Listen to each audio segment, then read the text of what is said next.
Well, it is Wednesday, August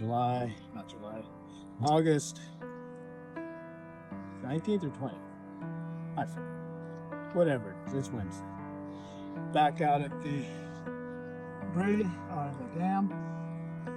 Water's looking pretty low, but I'm gonna go out there and enjoy myself, do a little surfing and have fun. I'm gonna check the flows because it looks a wee bit lower than it was Tuesday when I came out here with Dan. So we're gonna go check it out, enjoy this 101 degree day in the water. Talk to you in a minute.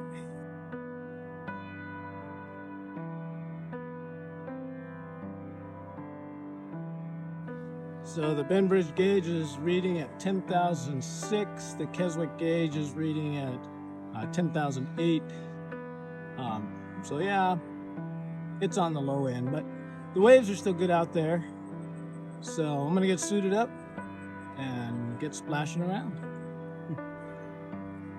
All right, we're ready to launch. Normally I just go out and make a test run before I start shooting video, but I'm just gonna do it right off the bat today because water's low. There's gonna be some interesting little rub spots. Got to figure out how to maneuver through it all. So we're gonna just shoot video and see where it goes. All right.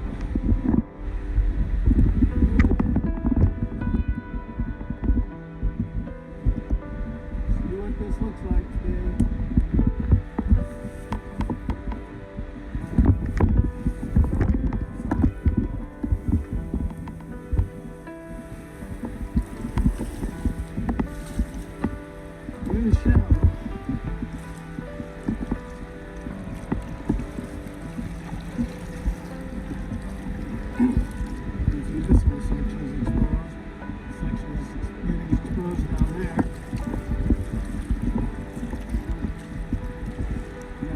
See, very steady.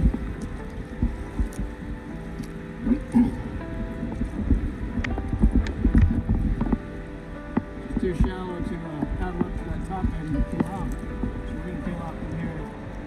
As you can see down here in number 1 gate, as the water gets lower, there's going to be a small wave forming there.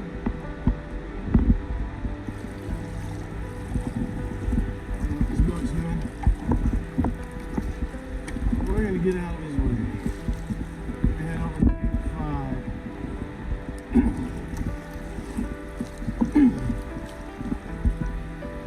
Pretty shallow here.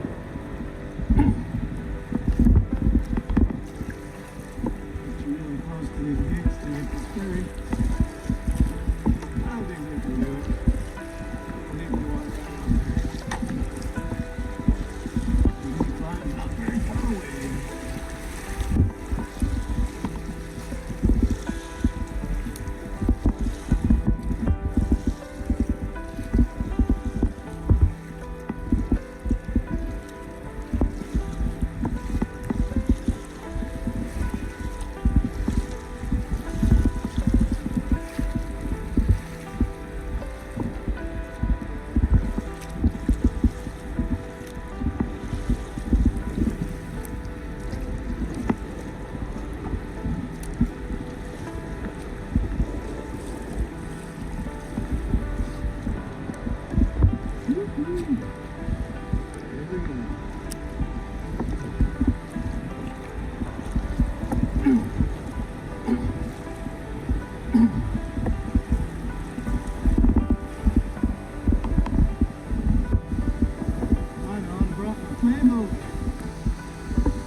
big floor.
All right, first ride.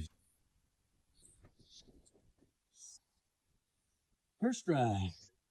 We're gonna head up, peel out. And when we get flushed off this time, I'm gonna head to the other side, over to gate 8, and see if I can attain back up and drop in again. All right, here we go again. Peel out.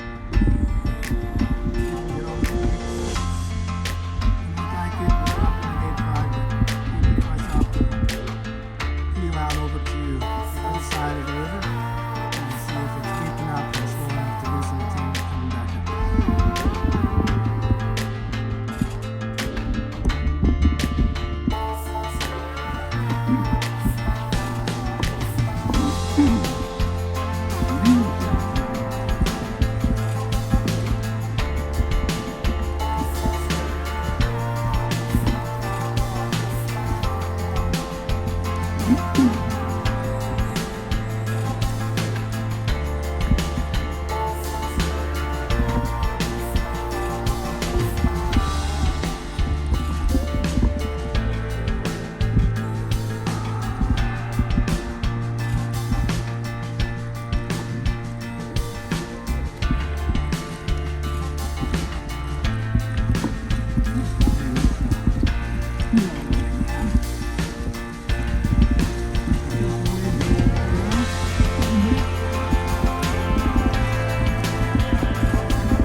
Gate 6.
got this midstream eddy. And I'm up here. I can pretty much get to any good he wants. Still going into the side.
Whew, that's a workout.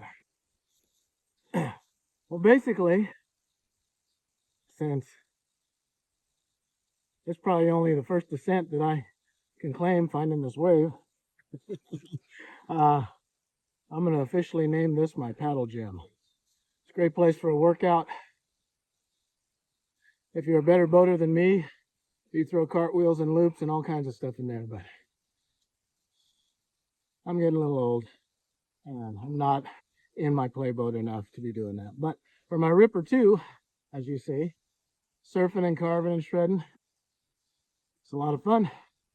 I've managed to go all the way across to gate 8, way out there, very back up to that upstream eddy where that gravel is over there where those birds just went by. And I can drop into gate 7, 6, or 5 on the peel out, but it's a workout getting back upstream, attaining against the current.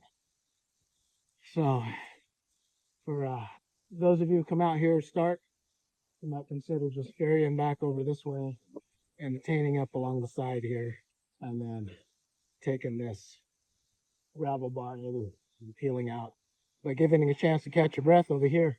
There's not many places to catch your breath over there unless you park behind one of the pillars, and most of them there's not absolutely still calm water, but you can catch your breath there.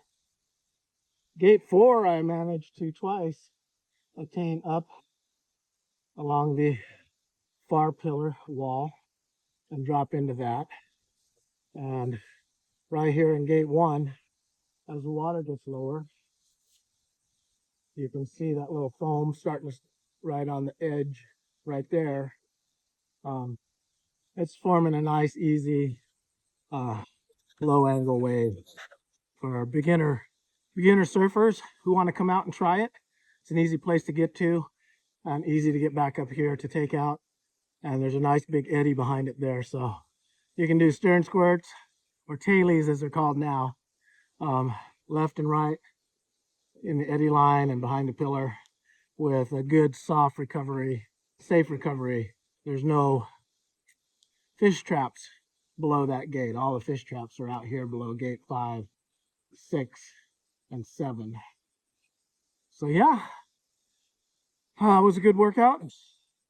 Yeah, this is my paddle gym. I've only managed at this point to get 2 other paddlers to come out here with me, but I'm just basically working out solo, trying to get stronger. Got a lot to do coming up this fall. Talk to you later. George Williams Sr. signing off, and I will see you on the water. Bye. Well, that was a great session of surfing. And so I figured I'd break it down for you as to what's happening and in this 10,000 CFS zone. First of all, it's becoming a really interesting place. The more I explore it, the more I figure it out, the more I see that it could actually be a pretty good kayak training place. So in gate 1, there's a nice big eddy in there, and there's actually at this level, the in the 10,000 range, it's forming a gravel bar island slightly off of gate 2 on the downstream side.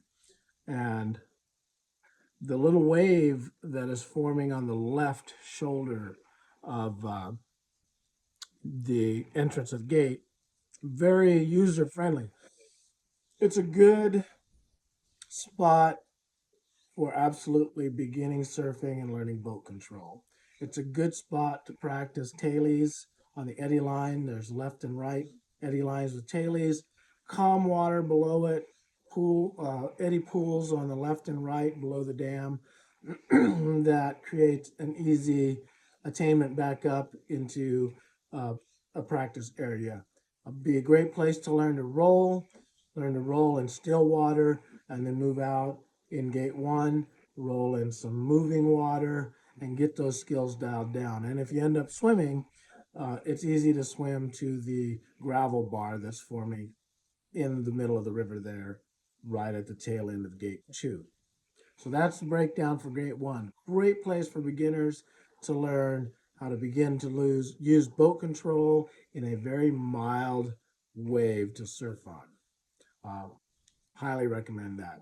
As you progress up, you can practice your ferries and your ferry angles into gate two uh, and gate three.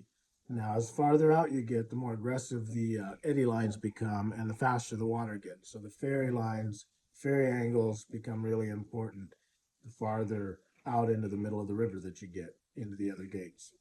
So into gate two, there's still some nice gravel that forms an S turn, and you can practice some ferry angles and some S turns and start to build up your moving water skills. And as you progress out of gate two into gate three, the current gets faster and there is some shallow spots. So you have to actually attain up and come around and drop back in into the gate 3, 4 pillar. Um, so there in that area, gate 3, 2, and 1, some great practice maneuvers for the absolute beginner paddler that is learning how to navigate in moving water. And there's no obstructions downstream. Those gates don't have any fish ladders or fish traps downstream. So if you end up swimming, it's not a big deal. And the water in spots is shallow enough you can just stand up and pull your boat over to a gravel bar and get back in it, drain it, and get back in. At these 10,000 CF range, um, it'll be interesting to see what happens as the water gets lower uh, and the gravel becomes more exposed and the channels begin to change a little. Now, progressing into gate four, from grade three to grade four, the water becomes faster. Um, as you saw today, and as you saw yesterday, Dan could attain back up with a longboat into gate four, and then he could attain back up into the river to swing around to the other gates. But today I manage in my Ripper 2, my whitewater boat, on the right shoulder against the wall to shoot up and attain into a nice relaxed wave.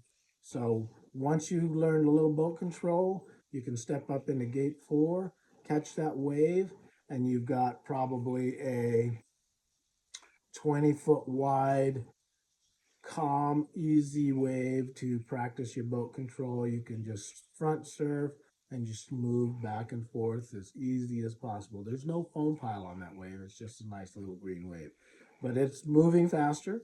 So once you angle off, your boat's going to want to move faster, and you're going to have to carve it a little more and do a lot of good, strong ruddering and low bracing and ruddering and stuff to practice. And that's a great place to do that. It's still a safe place. There's no fish trap below.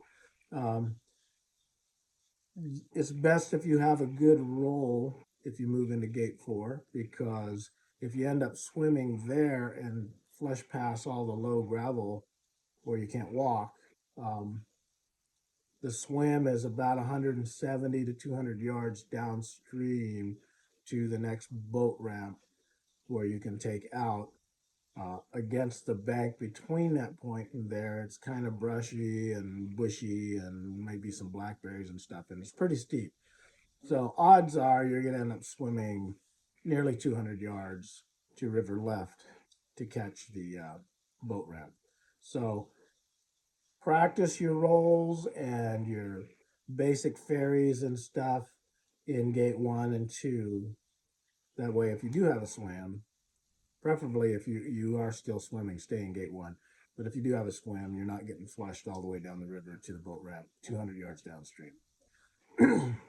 Once you get better at that, if you're progressing up as it is right now at this 10,000 CFS bracket, the eddy line between gate 4 and 5 becomes very fast, and it's not difficult. But if you ferry from gate 4 at the gate 4 5 pillar, if you ferry from there to the 5 6 pillar, and back and forth, be aware that there is a fish trap downstream, so you don't want to flip and swim. You don't want to drift too close to it. It's only down there maybe 50, 60 feet from the wave. So at where you're ferrying from, it's only going to be maybe 30 feet behind you. So be aware of that hazard, practice ferrying there. Once you transition from the 5-6 pillar into gate 6, that eddy line becomes moderately aggressive, forming whirlpools on the bottom end of the 5-6 pillar. So if you're practicing ferrying across there, be aware it's going to be fast, it's going to be more turbulent, and you can ferry across to the 6-7 pillar. And once you get to the 6-7 pillar, the the ferry out across that gate isn't bad at all. It's still pretty good moving, but you can attain upriver. You saw today that I attained upriver and then looped back around, caught that midstream uh, riffle, created a slack water up there. I called it an eddy, but it's just slack water. But it's still moving pretty good, so you have to paddle against it, and then you can drop into whichever gate you want to ferry across to. But I don't suggest you do that while you're beginning. If you're just beginning and you want to learn some moving water technique, stick with gate 1 and 2. And then as your confidence grows, and if you've got a decent roll, then move over into gate 3 and gate 4 and catch that gate 4 wave. As far as the gate 5 wave, you saw it's a medium foam pile. It's not very deep.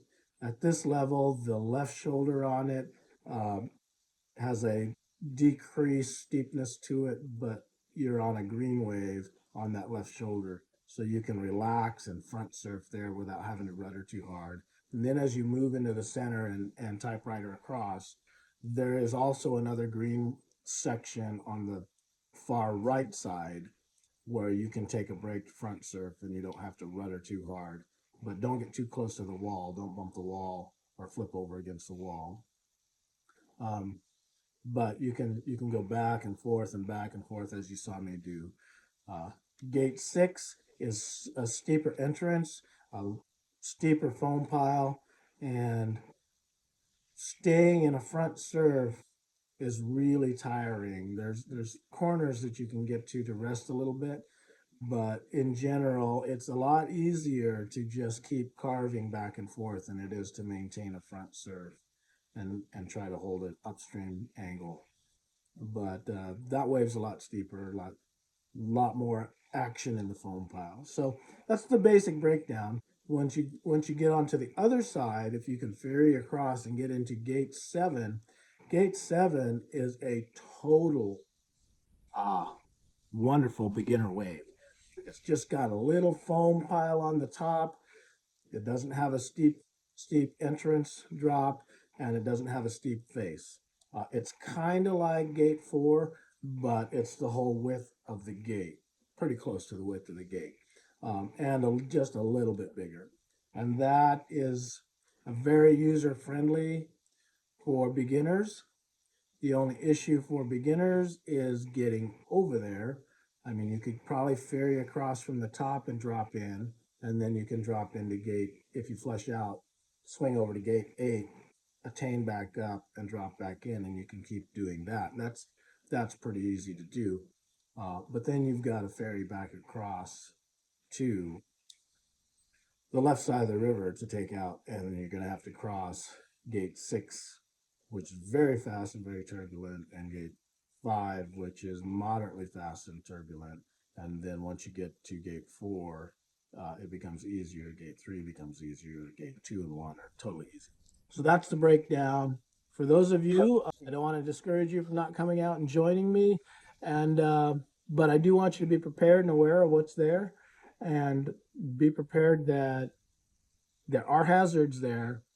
They are not going away anytime soon that I'm aware of, and you know, you don't want to end up getting in trouble where the sheriff's department is going to have to come and rescue anybody, because then they'll find a reason to shut it down and make it illegal for whatever reason. So if you're going to come out and join me, or if you're going to come out when I'm not there, just be aware that there are some hazards there. There is some safe places to play in and learn some current maneuvering. But unless you're, let me put it this way, unless you're a solid class 3 boater with an absolute dependable roll, I would not advise you to go into gate 5 or 6. Bottom line. If you're in gate 5 or 6 and you flip, you need to be able to roll up immediately, not one of these set, wait, roll. Because to do that, if you're in your set position waiting for the optimal time that you feel comfortable rolling, you're going to be sucked into or under one of those fish screws. So if you flip in gate 5 or 6, you better be rolling right back up just as fast as you flip. There's no hesitation. You're just going to take it all the way around, come back up, and be back in the game, not coming up going, what's going on? You need to come up and have a target to either eddy right, eddy left, whatever. You just can't sit still. Anyway, that's my advice to everybody. If you want to come and surf, I'm calling it George's Gym, Paddle Gym, because, hey, I'm just going out there and exercising, and it's a lot of fun.